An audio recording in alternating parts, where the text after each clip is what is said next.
Ayan, mga kasingko at mga kakulto. Siyempre, damay ko na rin yung sa Ayamare TV, di ba? Follow nyo naman ako, Ayamare TV. So, kukwento ko na ang last part, So, last part na tayo.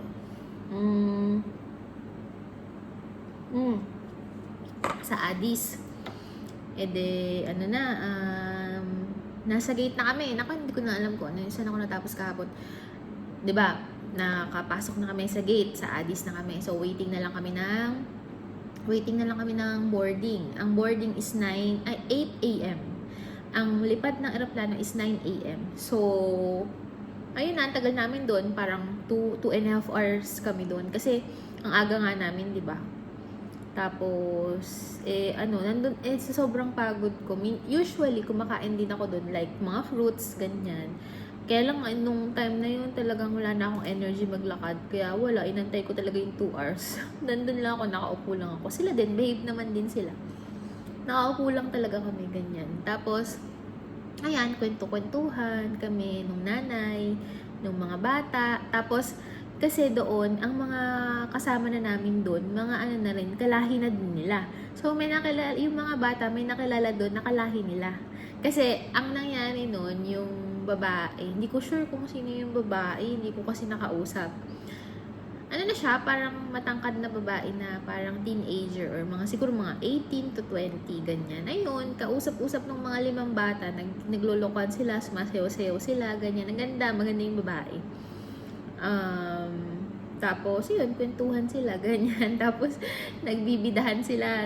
Sinasabi ni Sophie, ako, sabi niya, meron akong 3 alam na lingwahe. Sabi niya ganun. Spanish, Tagalog, sabi niya, English, sabi ni Sophie ganyan. Tapos sabi niloloko niya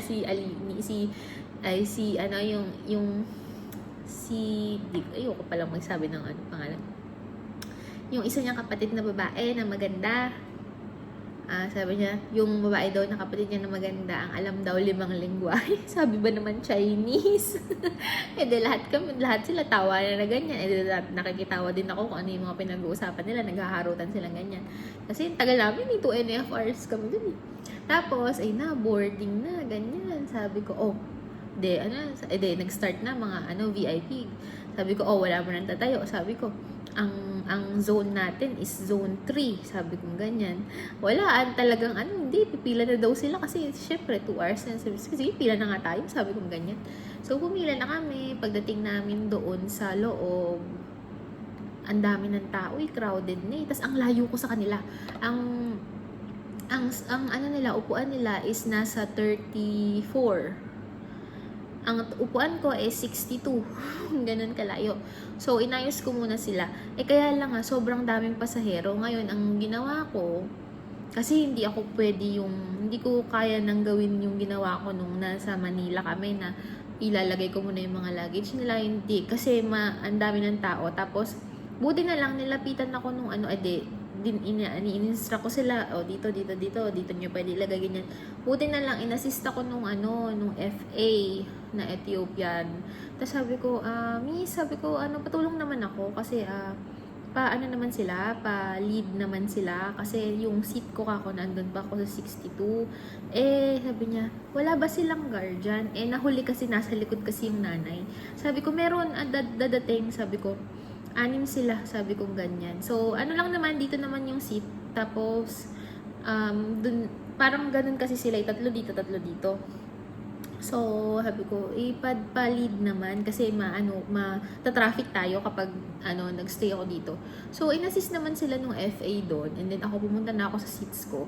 Tapos, nung okay na, nung nakita kong wala na, pinuntahan ko sila doon. Tapos, ayun, dination ko, okay naman. Tapos maya-maya nakita ko tong lalaki. Yung lalaki, yung nagbablog na.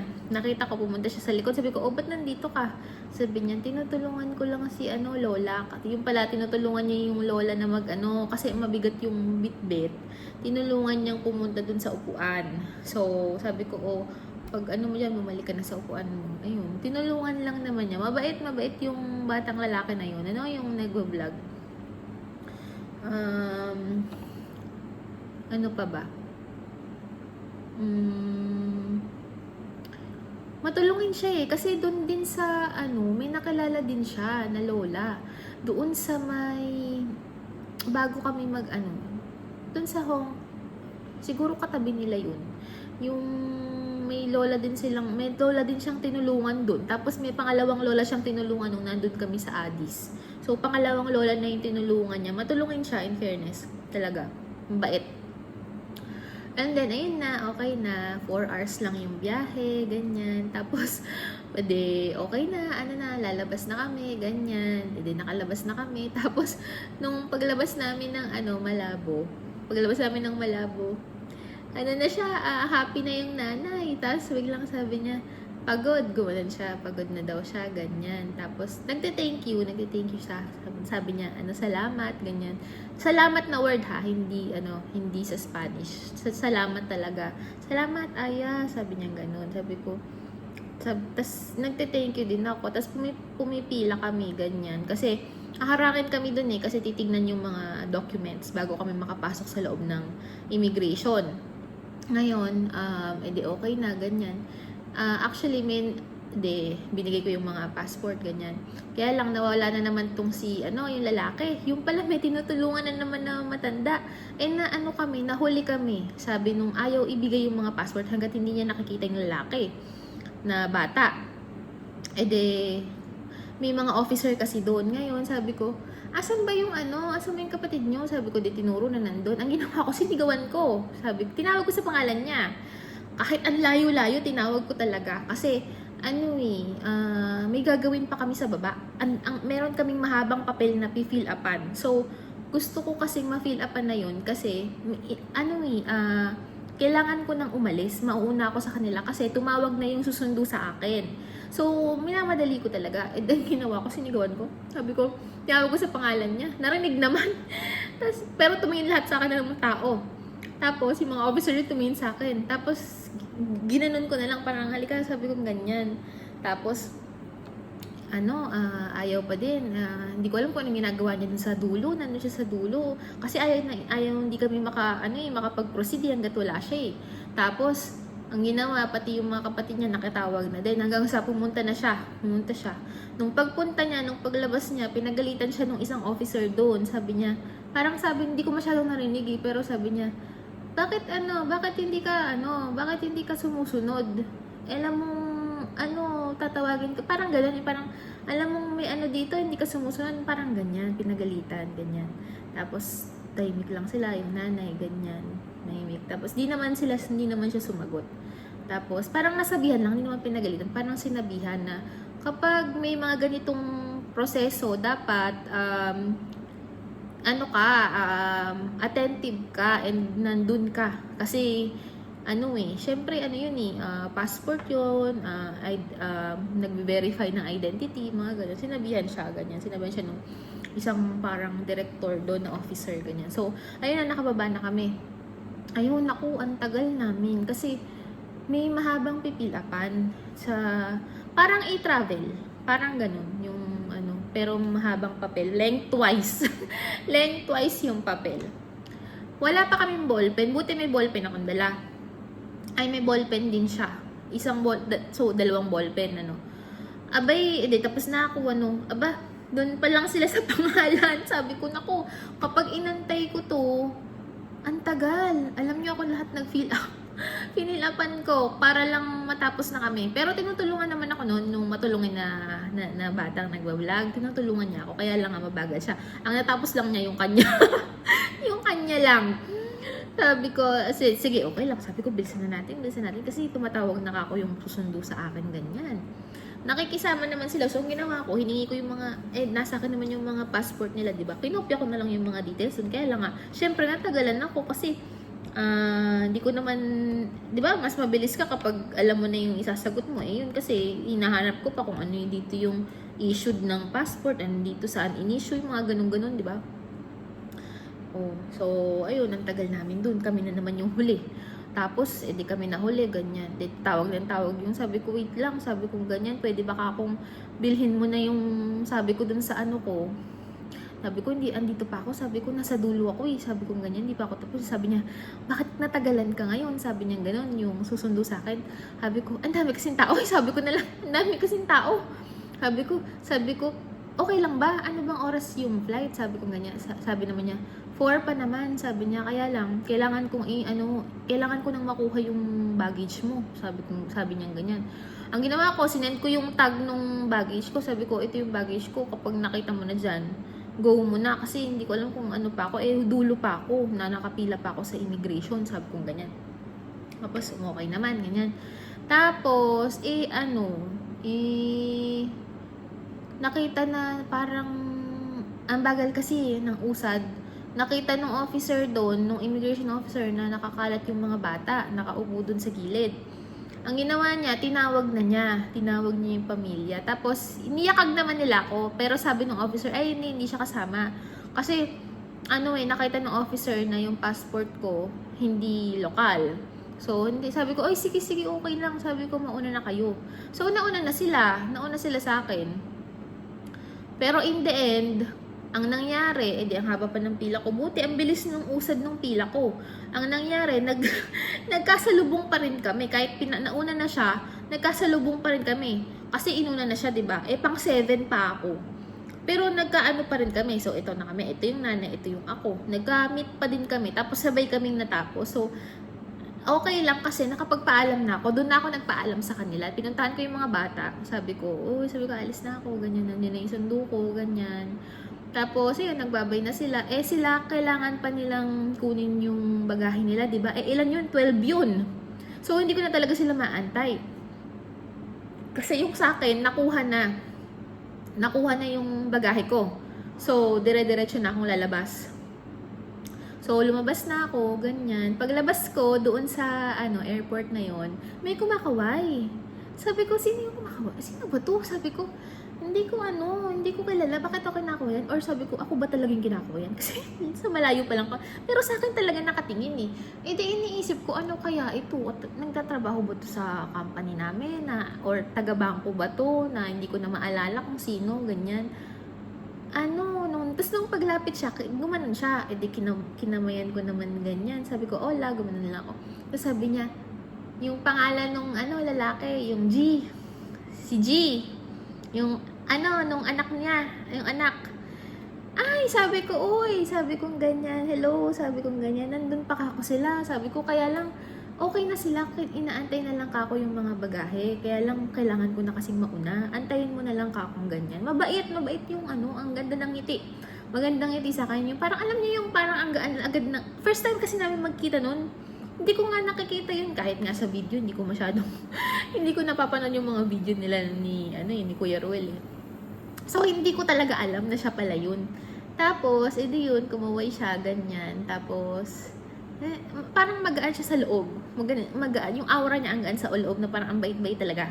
So sige, antayin mo na lang ganyan. So ayun nauna na ako hanggang sa nauna na ako lahat-lahat, ganyan. Nakuha ko na yung boarding pass ko, papunta ng, yung maliit na plane, bata to Malabo to bata, nakuha ko na. So, pumasok na ako hindi ko na sila nakita.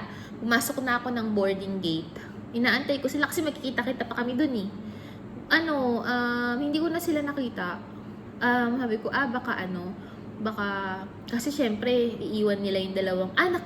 Andun din pala yung yung isa yung P. Pero hindi ko nakita yung P, pero nandun din.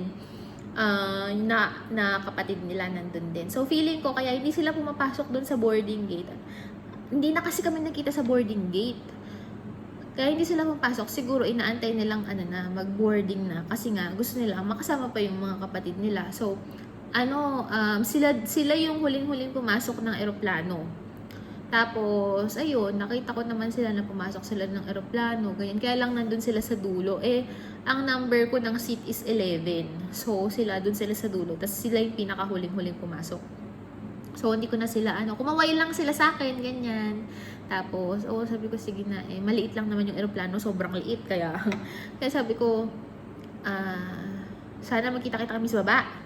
Ayun na, okay na. 30 minutes lang yung biyahe, ganyan. Ayun na, lumapag na sa bata, dito na.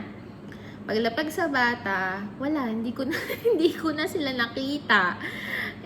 Kasi sila, nasa dulo sila, nandyan na yung sundo ko, hindi ko na sila nakita. Tapos nakuha ko agad yung bagahe ko. Hindi ko na talaga sila nakita. Pero may nakita ko yung isang anak dito. Yung kasama ko dito, yung magnanay.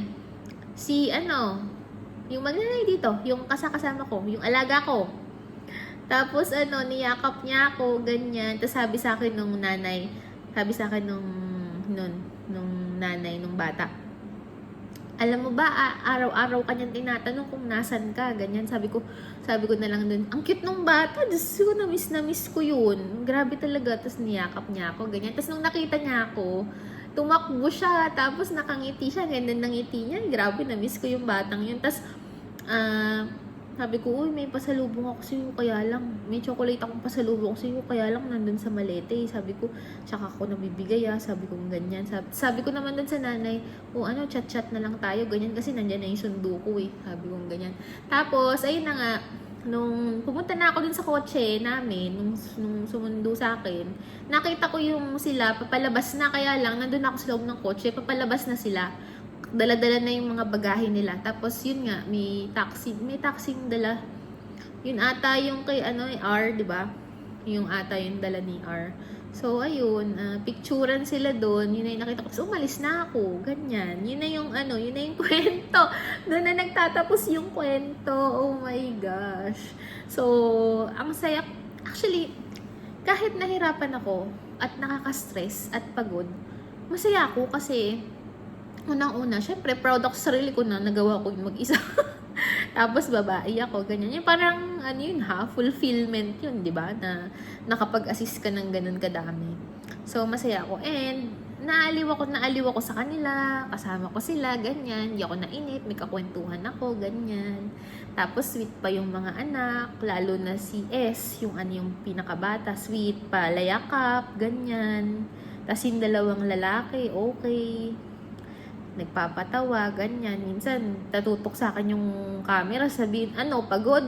Tapos, may part pa dun, sabi sa akin, bakit ka malungkot? Sabi niya gano'n. Sabi ko, hindi ako malungkot, pagod ako, sabi ko. So, pero grabe talaga.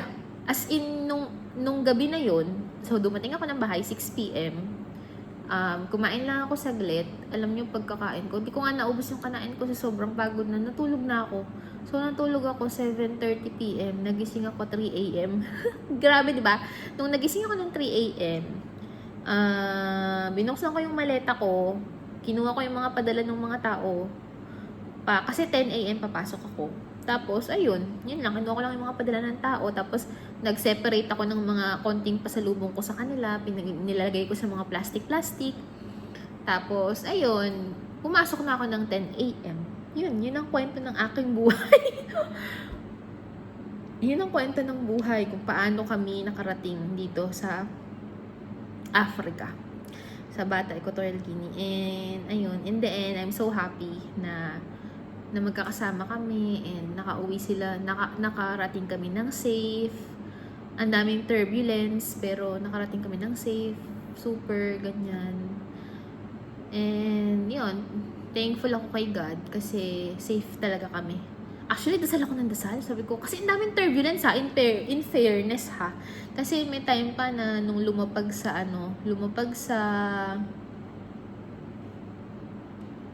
saan ba? Lumapag sa dito. Ay, hindi. Saan ba? Malabo, yung Ethiopian Airline. Grabe, ang pangit. Ang hard nung landing niya. Ang hard. Parang gumanon bigla. Parang binagsak na ganun. First time ko nga na-experience yun Tapos nagtingin na kami nung katabi ko. Tapos sabi ko, that's a rough landing. Sabi niya, yeah, sabi niya ganun. Sabi ko, first time ko talaga na parang kami binagsak na ganun. Yung pagka-landing niya, na parang hindi natitigil yung pag-ganun. Pero thankfully, nakarating kami ng safe. Thank you, Lord. And thank you din pala sa lahat-lahat. So, ayun na. Yun na nagkatapos. And wala na akong masasabi. I love you all. Yun lang. And support nyo din yung channel ko. And thank you din sa mga nanood ng mga travel vlogs ko ng Australia and New Zealand. And thank you talaga. Sa susunod ulit, At work ulit, 4:30 p.m. na. 5 p.m. work. So, yun lang. Love you all. Bye-bye.